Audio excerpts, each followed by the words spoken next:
46번 문제 풀어보도록 해볼게요. 먼저 그림을 좀 확대를 하겠습니다. 그림과 같은 강체막대가 수직한 회전축, 요걸 축을 중심으로 회전하고 이런 방식으로 회전, 이렇게 힘을 줬다는 거네. 토크를, 그죠?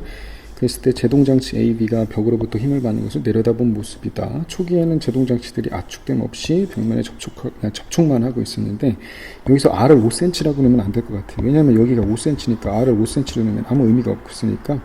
이 그림에서 보면 한번 RB보다 좀 길이가 작잖아요. 그래서 선생님이 그냥 1.8cm라 이렇게 고쳐놓고 한번 풀어볼게요. 이렇게 떨어진 지점에서 힘 F 150N에 미안합니다. 150N의 F가 수직으로 가해지더라. 제동장치 A와 B에 압축하는 힘의 크기를 각각 구하라. 먼저 A에 작용하는 벡터량을 N1, B에 작용량을 N2 이렇게 놓을게요. 그렇다면 분명히 F 플러스 N2가 N1이랑 같다만 이런 조건이 될 거고, 요것으로부터 뭐예요? 얘네들이 위아래로, 그러니까 요 축을 중심으로 위아래로 이동하지 않아야 되니까요. 질량 중심이 이렇게 될 거고, 요 밑에 조건은 뭡니까? 그죠? 토크입니다. 즉 F에 의한 토크랑 N1, N2에 의한 토크의 합은 같아야겠죠. 균형을 이루어야 되니까. 그러면 우리가 이 선생님이 요 식을 N1 대신에 이렇게 여기다 대입을 한 거예요. 그럼 이런 식이 나올 거고, 그래서 N2에 대해서 적용을 해주면 우리가 결국에 B를 구해주는 거야. 표문자 B. 그럼 얘는 이렇게 돼요. 그래서 이거 그대로 대입한 거야. 이렇게 대입하면 마이너스가 나온다는 거야. 결국에 마이너스 벡터량이라니까 결국 N2는 어느 방향이에요? 이쪽 방향으로 68.57이니까 결국에 N2가 68.57N이겠죠. 즉 아랫방향으로. 왜 아랫방향이냐면 F를 위의 방향, 이쪽을 양수로 놨기 때문에 이렇게 되는 겁니다. 그렇다면 자연스럽게 N1은 어느 방향이겠어요? 이쪽으로 작용하겠다는 거네. 그러니까 N1은 81.43N이 나오거든요. 그럼 얘는 결국에 플러스니까 위쪽 방향으로 이렇게 작용을 한다. 이러면 되겠죠. 그죠? 고생했습니다. 네, 지금부터 47번 문제 풀어보도록 해볼게요. 그림 12-48에서 발판 사다리의 양쪽 길이 AC와 C2의 길이는 2.44m라는 거예요. 그러니까 얘가 지금 이등변 삼각형이 된다는 거죠. 얘가 지금 이등변 삼각형이니까 여기랑 세타가 같다라는 겁니다. 중간 지점에 있는 BD는 0.762m의 이음막대, 여기가 이제 이음막대가 되는 거고요. 그리고 몸무게가 1045N인 사람이 사다리를 타고 1.80m 올라갔다. 그러니까 여기가 실질적으로 1.80m거든요. 다시 미안합니다. 얘가 지금 1.80m야. 근데 선생님은 그냥 이거를 정확히 1.80으로 안 하고 근사값으로 했어요. 어떻게 했냐면 보면 알겠지만 하나, 둘, 셋, 넷 정확히 반이고요. 하나, 둘 정확히 반 올라갔죠 또. 그러니까 이걸 어떻게 했냐면 답하고 약간의 오차만 있을 뿐 문제 풀이는 이상 없습니다. 그러니까 여기를 전체를 선생님은 L로 놨고요. 여기의 길이를 2분의 L이고요. 그죠? 그럼 여기의 길이는 얼마겠어요? 또 반이니까 2분의 반이죠. 4분의 L 이렇게 된다는 거예요. 그래서 선생님이 이렇게 놓고 풀었습니다. 그리고 마찰이 없다고 가정했고요. 조건에서 마찰이 없다고 가정하고 사다리의 무게까지 무시했어요. 이음막대에 걸리는 요 장력을 구하라는 거. 점 A와 점 C에서 바닥이 사다리에 가는, 여기서 요 점 C는 2라고 놓고 푸는 게 맞는 것 같아요. 그러니까 여기에서 이제 요 수직 항력을 구하라는 얘기 같아, 그지? 이렇게 놓고 한번 풀어보도록 해볼게요. 얘를 여기 조건에서도 보면 사다리의 일부만을 따로 떼어 평행 조건을 고려하라는데 떼서 하든 안 떼서 하든 똑같아요. 그래서 이렇게 선생님은 조건을 그대로 이용을 했습니다. 조건에서 보면 요거의 길이, 그러니까 사다리의 길이를 L로 놨고요. 그리고 요게 뭐냐면 이음새, 여기까지의 거리를 0.762m 이렇게 놨어요. 여기까지 됐죠. 그리고 요 가게 크기를 세타라고 그러면 여기도 세타가 될 것이고, 지금 각각 얘네들이 평형을 이루려면 어떻게 돼야 되냐. 먼저 이쪽 T 방향 하나 확실한 건 이쪽이에요.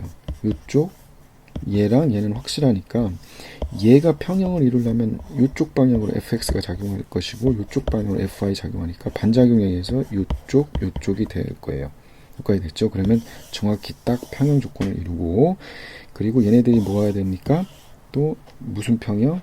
회전에 대한 토크, 알짜 토크로 0이어야 된다는 거야. 그래서 첫 번째 무게중심에 의한 평형에 의해서 먼저 이쪽에서 보면 W의 크기는 N1 더하기 FI야. 근데 FI 크기는 N2의 크기랑 같으니까 W는 어떤 겁니까? 그쵸, 당연히 N1 플러스 N2가 될 것이고, 그리고 여기서 요 T 장력의 크기는 당연히 요 크기, 수평방의 크기랑 같아야겠죠. 그래야지 움직이지 않으니까. 이렇게 해서 조건이 하나 나옵니다. 그 다음 이제 토크를 이용할 건데요.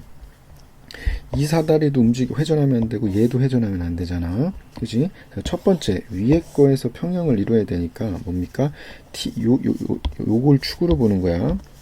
요 빨간색 얘를 축으로 보고 여기서도 얘를 축으로 봤습니다. 축으로 봤을 때 얘를 축으로 보면 t에 대한 토크랑 n2에 대한 토크가 평형을 이루어야 되잖아. 그래서 t는 분명히 요 길이가 2L이죠. 2분의 L이에요.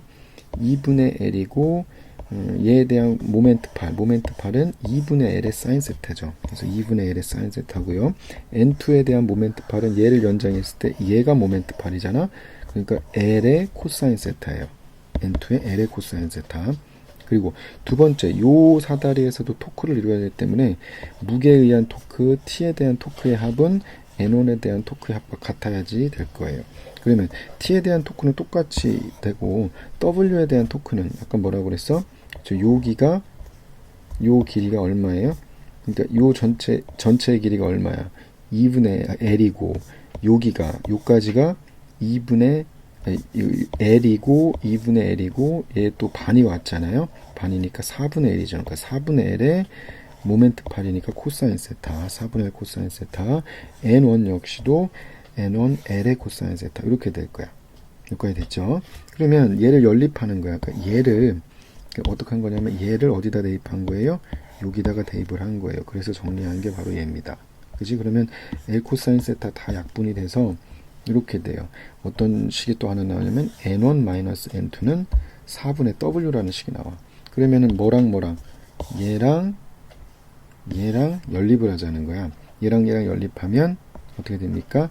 이 N2는 없어지고 W에다가 4분의 W니까 4분의 5W가 돼서 N1의 크기는 653.13N이 나와요. 그러니까 답하고는 조금의 오차는 있습니다. 왜냐면 답에서 원하는 거는 요 1.80m 올라갔다 이렇게 생각하고 풀으라는 건데 어차피 푸는 방법은 똑같으니까 이렇게 풀었어요. 저는 653.13N 나오니까 당연히 N2는 무게에서 빼주면 되잖아. 그래서 391.88N 나옵니다. 따라서 얘를 이용해서 마지막으로 장력 T를 구하는 거예요. 어떤 거냐면 요거를 이용했습니다. 여기에서 요거를 적당히 정리하면 L은 없어지잖아. 그지? L은 없어지고 사인 세타분의 2N2 코사인 세타니까 얘를 각각 대입해요. 요 사인 세타 요 그림입니다. 요 그림. 우리가 요걸 세타로 넣고 이 그림이 어디서 나온 거냐면 요거에서 나온 거예요. 여기에서 요 부분을 이렇게 그러니까 요 부분을 이렇게 띈 겁니다. 요 부분을 띈 거예요. 그죠? 그러면은 이렇게 되죠. 그게 이게 돼요. 그래서 이 1.16은 피타고라스의 정리를 이용하는 거예요. 피타고라스의 정리 이용해서 이렇게 구하면 우리가 사인 세타는 예분의 예고 코사인 세타는 예분의 예잖아. 그러니까 결국에 1.22는 없어지니까 사인 세타분의 코사인 세타는 결국에 뭐분의 뭡니까? 1.16분의 0.381 요게 되겠죠. 그러니까 다시 표현하면 얘는 결국에 얘랑 같겠죠. 그죠? 따라서 그대로 대입하면 돼. 2 곱하기 391.88 곱하기 얘 해주면 답은 뭐가 나온다? 장력은 257.42N 이렇게 나온다는 겁니다. 여기까지 됐죠? 고생했습니다. 이상으로